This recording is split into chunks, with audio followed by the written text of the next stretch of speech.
Masayang araw, mga ka-PL. Ang dami pong nagtitext sa akin. Natatakot daw po sila, mga kababayan, na baka ma-impeach ang ating pangalawang Pangulo. Kasi si Senator ganito, nag-convene. Si Senator number 2, number 3, number 4, ay nag-convene di umano, mga kababayan. At higit sa lahat, ay nanumpa na rin po ang tagapangulo ng Senado na si Escudero, mga kababayan, na maging presiding officer dito nga sa impeachment ng ating pangalawang Pangulo, mga kababayan. Ngayon, ito bang mga nag-convene na ito, mga kababayan, nakakasiguro ho tayo na mag-yes sila o yes to impeachment to BP Sara. Sigurado ba tayo dyan? Baka naman nag-convene lang yan sila, mga kababayan, pero sa dulo, i-dismiss pa rin nila o ibabasura pa rin nila itong impeachment kay Inday Sara. Di ho ba pwedeng mangyari yon? O ngayon, para mas maliwanagan ho tayo, mga kababayan, si Attorney Harry Roque na lamang po ang pakinggan natin, mga kababayan, dahil alam ho nito ang pasikot-sikot sa batas, mga kababayan, at maipapaliwanag niya po o niya ho sa inyo, ayan, ng walang labis at walang kulang, kundi mauunawaan ninyo itong kanyang paliwanag, itong kanyang video na panunuorin po natin, mga kababayan. Huwag na po natin tagalan.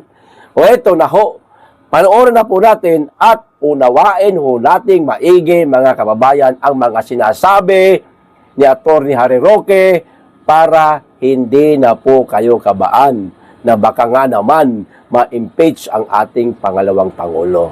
Para maging mapayapa ho ba at higit sa lahat, makatulog tayo ng maayos. Relax lang po. Kayo naman. O eto na. Abogado naman po yan si Chief. So ang gagawin niya, magkukonvene sila as an impeachment court. And as an impeachment court, magdidesisyon sila, dismissed, kasi wala ng oras.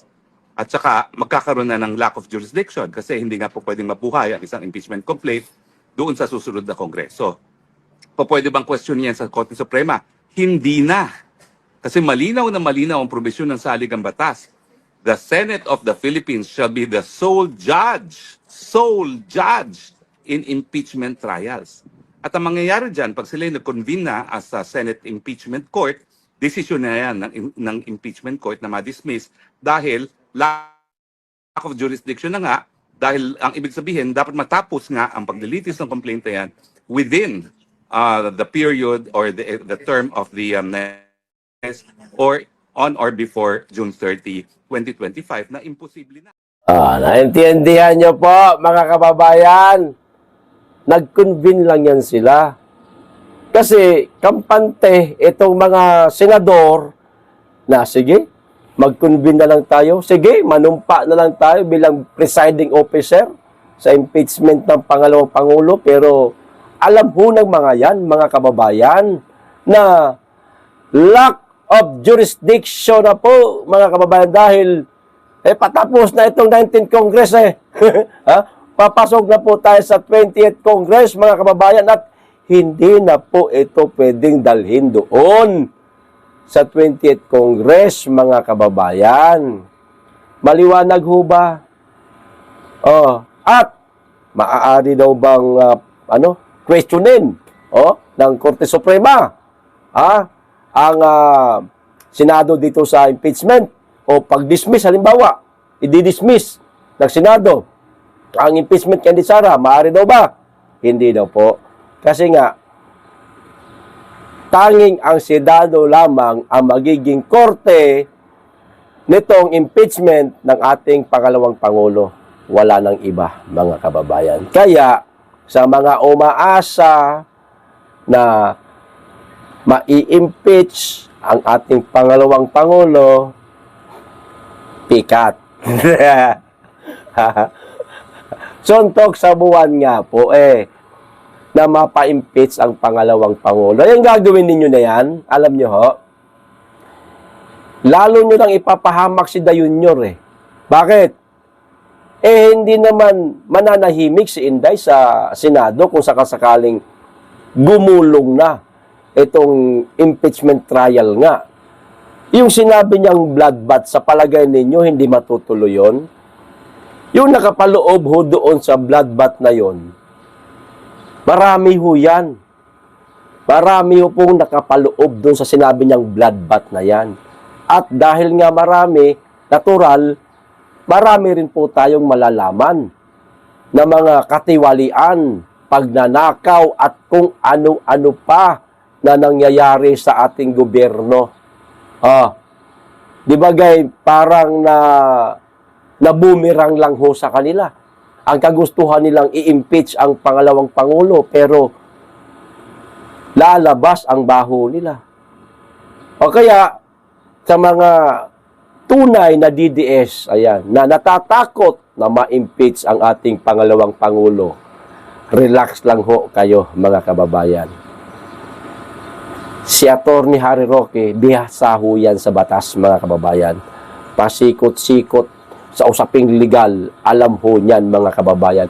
Magtiwala po tayo sa isang Atty. Harry Roque.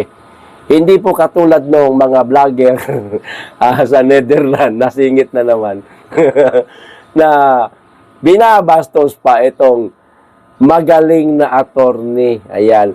Parang kalibel lang nila kung bastusin nila, mga kababayan, di ba? Samantalang tayo, tunay na DDS kasi tayo, nagtitiwala tayo sa galing nitong si Atty. Harry Roque, dahil hindi ito pagkakatiwalaan ng ating dating Pangulong Duterte kung hindi ito magaling.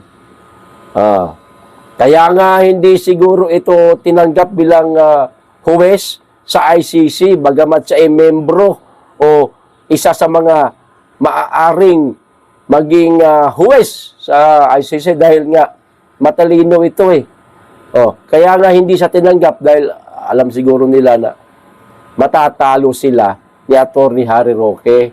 Magaling itong mamang ito. Kaya relax lang po, mga kababayan. Nag-convene lang yung mga yan, itong mga senador na ito, para sige, pagbigyan na natin para hindi tayo magkagulo. Pagbigyan na natin itong mga gustong ma-impeach si Inday Sara. Para makita nila na naging patas tayo. Pero sa dulo niyan, mga kababayan, mag-vote ho sila ng no to impeachment BP Sara. Tapos, ganun lang ho kasimple yan, mga kababayan. Kaya huwag ho kayong matakot. Ngayon, ito yung kumakalat kahapon, mga kababayan, na mga litrato di umano, ayan na mga mga nag-convene at mga gustong ipadismiss si BP Sara. Kahapon, ayan, kung makikita ho ninyo, ayan, nasa dismiss pa po itong si Chis Escudero.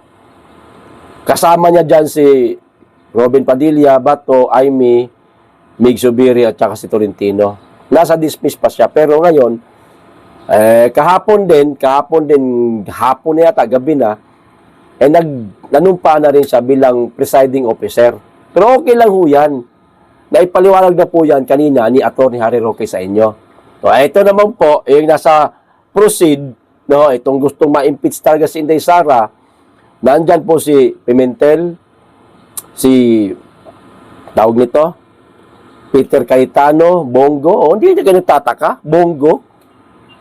Magpo-proceed o mag-convene. Diyos ko naman. Duterte yan Jinggoy, isa rin yan. JB, eto, sigurado tayo na mag-yes, magboto ng yes to impeach Inday Sara. Risa Hontiveros. Si Gatchalian, ayan. Si Po at saka si Ligarda kasama dyan sa proceed, mga kababayan.